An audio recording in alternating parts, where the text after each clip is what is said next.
Salam sejahtera tuan-tuan dan puan-puan yang dihormati sekalian. Selamat petang, selamat pagi, salam sejahtera kepada anda semua.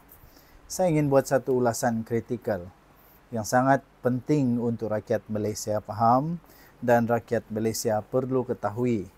Ya, kita perlu mengetahui perkara ini supaya kita tidak dibuai oleh janji-janji, tidak dibuai oleh fakta-fakta tak bermanfaat, dan kita tidak dibuai oleh pujukan-pujukan yang akhirnya menyusahkan diri sendiri, tak ada apa yang berlaku.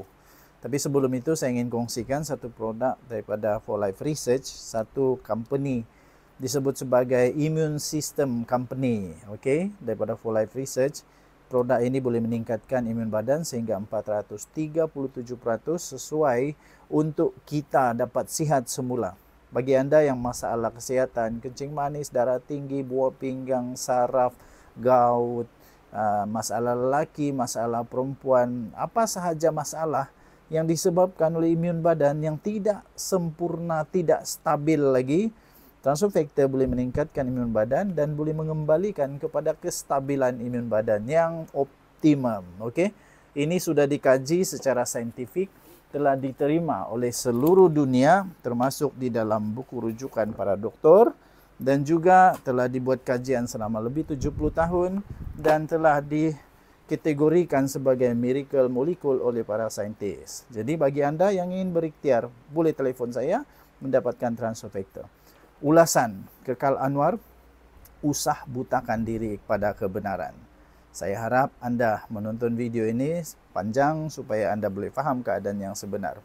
Dikala kritikan memuncak ditujukan kepada Perdana Menteri Datuk Seri Anwar Ibrahim, saya terpanggil untuk menyatakan penjelasan yang lebih bersifat kritikal dan berfakta, sekaligus untuk menolak dakwah songsang daripada Dr. Afif Bahardin di dalam Malaysia kini pada 27 Julai yang lalu. Afif hanya melontarkan satu persepsi yang negatif tanpa beliau menunjukkan sebarang bukti atau angka yang kukuh. Penulisan dia lebih menjurus kepada permainan sentimen berbanding daripada berpijak kepada bumi yang nyata. Realitinya tuan-tuan dan puan-puan, data rasmi menunjukkan prestasi ekonomi negara terus mencatat pemulihan yang meyakinkan. Jauh sangat berbeza daripada naratif suram yang selama ini disebarkan tanpa berfakta. Kritikan terhadap kepimpinan Perdana Menteri membuktikan keterbukaan Perdana Menteri Datuk Seri Anwar Ibrahim di dalam menjunjung amalan demokrasi di dalam negara ini. Buktinya jelas, naratif politik yang sedang dipermainkan oleh pihak pembangkang sehingga membawa kepada himpunan di jalan raya tetap diraihkan secara demokrasi oleh Anwar dengan penuh kematangan dan penuh kewibawaan. Namun tuan-tuan dan puan-puan, kritikan yang dilontarkan tidak harus dibakar bersama-sama dengan satu sentimen kebencian yang tidak membawa hasil. Sebaliknya, penilaian yang adil mestilah berasaskan kepada fakta dan konteks realiti, bukan kekecewaan secara pribadi atau romantisme masa silam sesetengah pihak. Nombor 1, prestasi ekonomi stabil dalam cabaran global yang tidak menentu. Kritikan yang menyatakan ekonomi Malaysia kononnya semakin suram tidak menggambarkan keseluruhan realiti. Sebaliknya, saya mengajak kita semua untuk lebih cermat di dalam menilai indikator dalam fakta rasmi yang tidak sama sekali dipengaruhi oleh sentimen mana-mana pihak. Indikator pertama pastinya ialah rekod Jabatan Perangkaan Malaysia DOSM, Bank Negara Malaysia BNM yang menunjukkan pertumbuhan keluaran dalam negara kasar atau KDNK pada tahun 2023 yang dicatat pada 3.6%, diikuti dengan 5.1% setahun kemudian.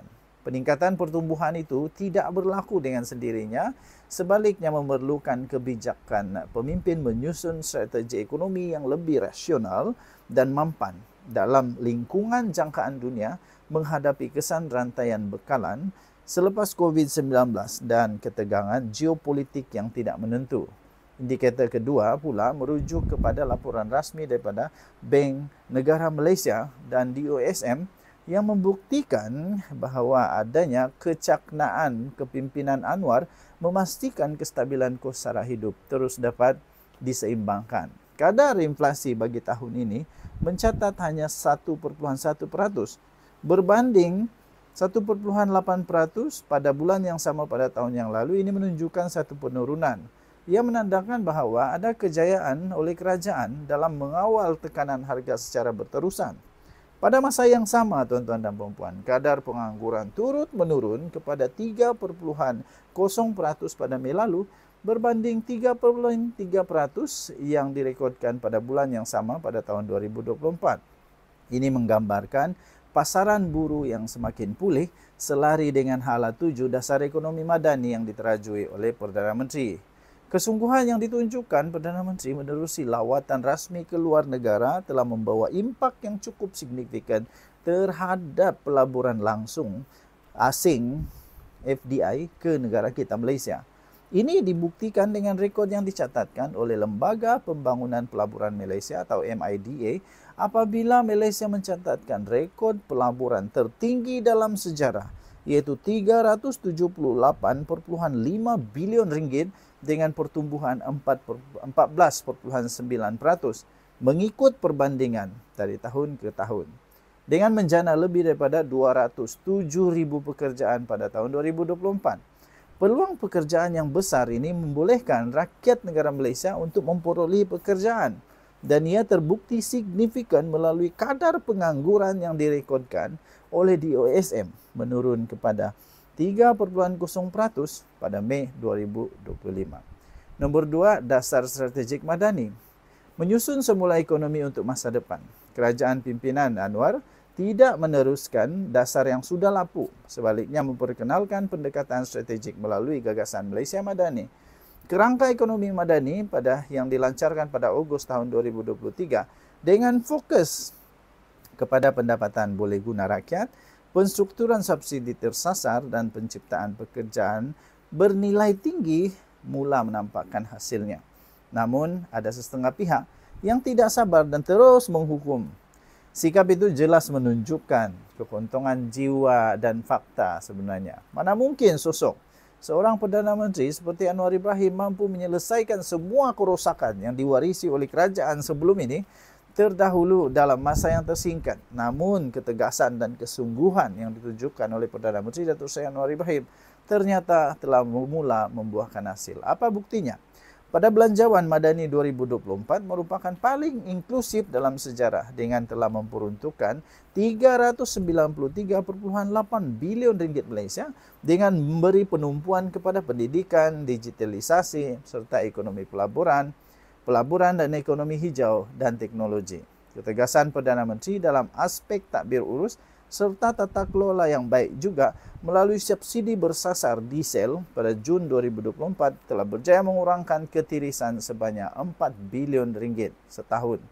Pada hemat saya, sesetengah pihak yang dangkal pemikirannya telah menggunakan isu nilai mata wang untuk dijajah sebagai modal politik murahan dengan mengatakan kejatuhan ringgit menjadi kayu ukur kelemahan ekonomi negara. Ia bukan sesuatu yang cukup wajar. Namun sedarkah mereka? Laporan Sea Asia Stats yang mengumpul data Society for Worldwide Interbank Financial Telecommunication atau SWIFT menyenaraikan ringgit sebagai antara 20 mata wang paling berpengaruh pada peringkat global. Malah ringgit mengukuh sehingga mencecah paras setinggi 4,1990 berbanding dolar Amerika Serikat pada 5 Mei yang lalu. Ia adalah peningkatan sebanyak 6,2% sejak awal tahun dengan mencatat paras paling kukuh pada tahun 2025. Selain itu ada statistik yang sekadar memaparkan angka, tapi ada juga angka yang memaknai harapan. Tahun ini Malaysia naik 11 anak tangga dalam indeks daya saing dunia dari kedudukan 34 kepada 23.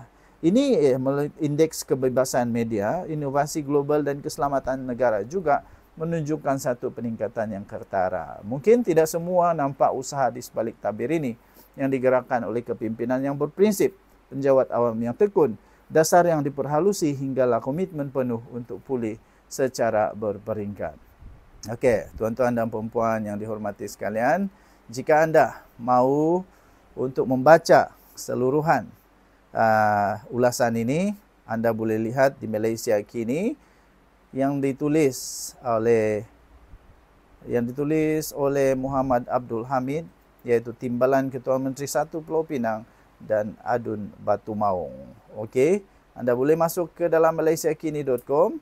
Ada beberapa isinya lagi yang memang sangat-sangat bermanfaat bagi kita, antaranya komitmen terhadap tabir urus baik dan reformasi institusi, dan juga keempat, adanya kepimpinan luar biasa menjangkau peringkat antarabangsa, dan akhirnya ada kewibawaan yang hakiki. Tinggalkan komen Anda. Denyut Nadi Suara Rakyat bergema di channel ini. Bye-bye.